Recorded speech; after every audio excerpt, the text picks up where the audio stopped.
الله تعالى في موضع آخر: شهر رمضان الذي أنزل فيه القرآن هدى للناس وبينات من الهدى والفرقان.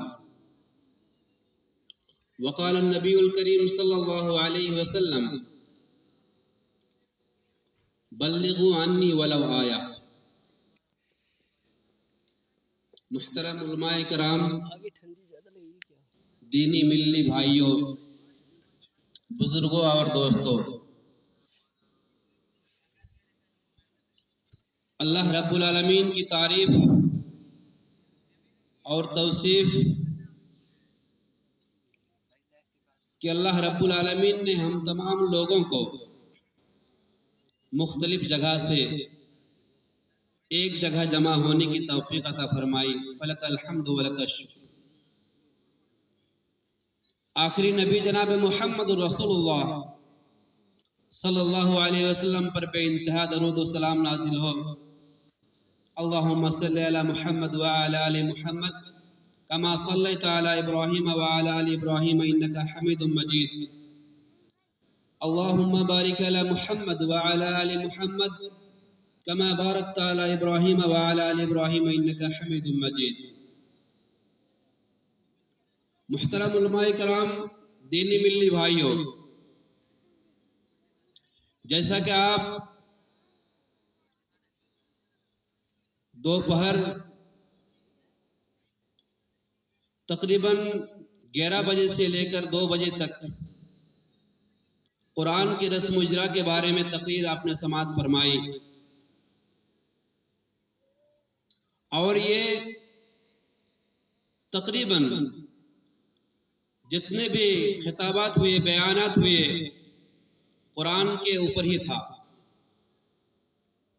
یہ وہ مقدس کتاب ہے جس کو اللہ رب العالمین نے آخری کتاب، آخری نبی جناب محمد الرسول اللہ صلی اللہ علیہ وسلم پر نازل کی تھی۔ اللہ رب العالمین نے جس طرح سے آپ صلی اللہ علیہ وسلم کو آخری نبی بنایا تھا، اسی طرح سے اس کتاب کو بھی آخری کتاب کہہ کر اللہ رب العالمین نے اس امت، آخری امت کو یہ ذمہ داری دیا: کنتم خیر امت اخرجت للناس۔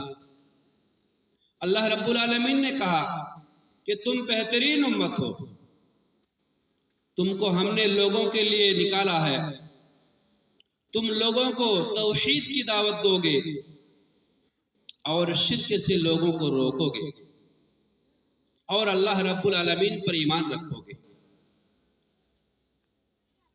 میرے محترم بھائیوں، اللہ رب العالمین نے نبی کریم جناب محمد الرسول اللہ صلی اللہ علیہ وسلم کو جو معجزات سے نوازے تھے، سب سے بڑا معجزہ قرآن مجید تھا۔ آپ اگر آسمانی کتابوں کا مطالعہ کریں گے تو آسمانی کتب 4 کتابیں اللہ رب العالمین نے نازل کی تھی کتابی شکل میں۔ سب سے پہلی کتاب تورات۔ میں نے تورات کے بارے میں ریسرچ کیا، کئی کتابوں کا مطالعہ کیا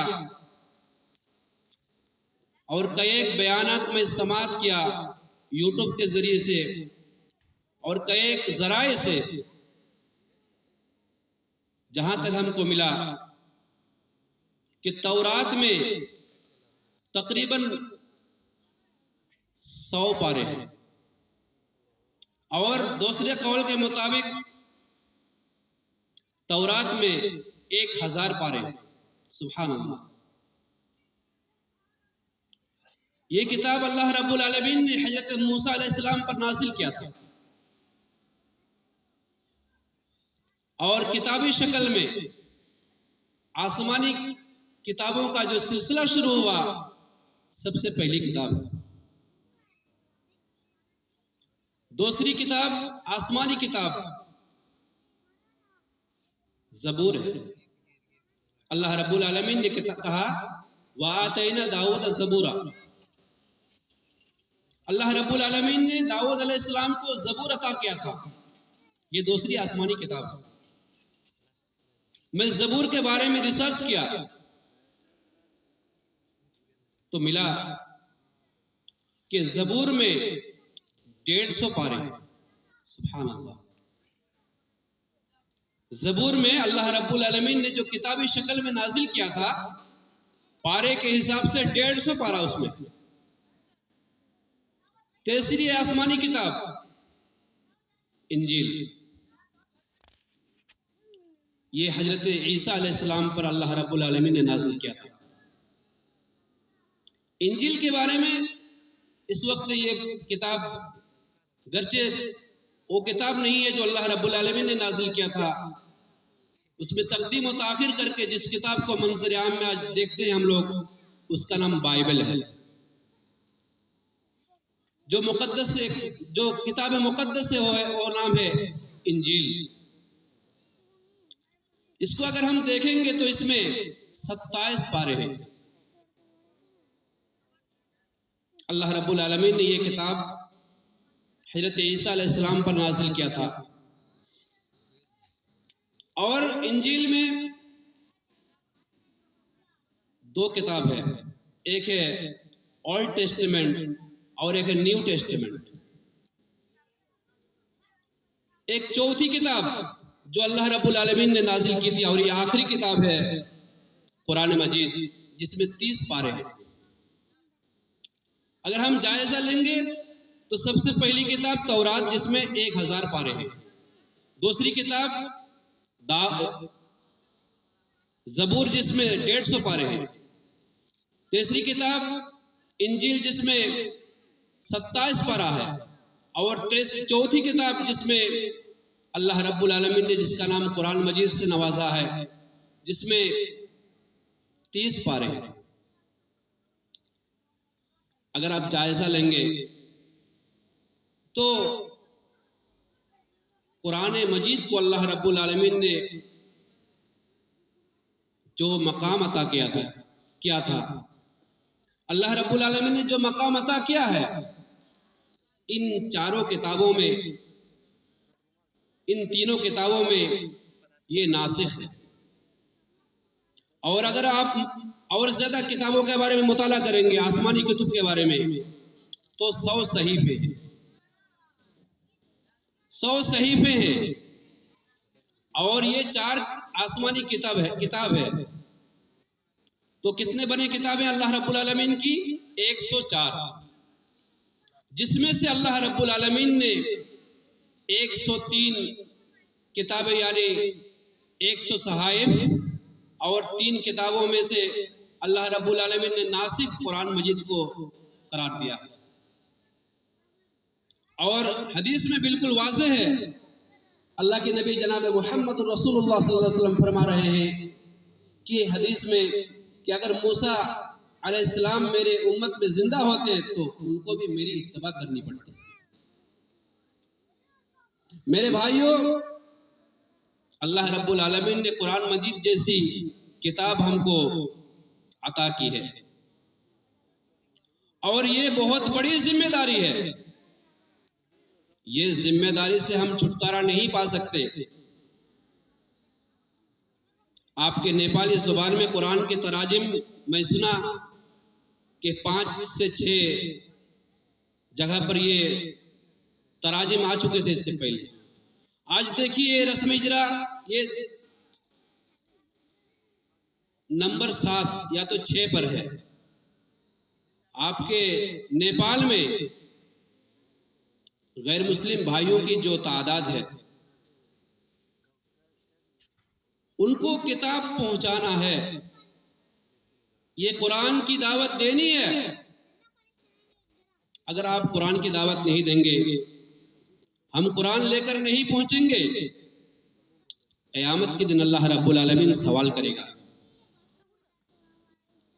الم یاتکم نذیر، کیا تمہارے پاس کوئی ڈرانے والا نہیں آیا تھا؟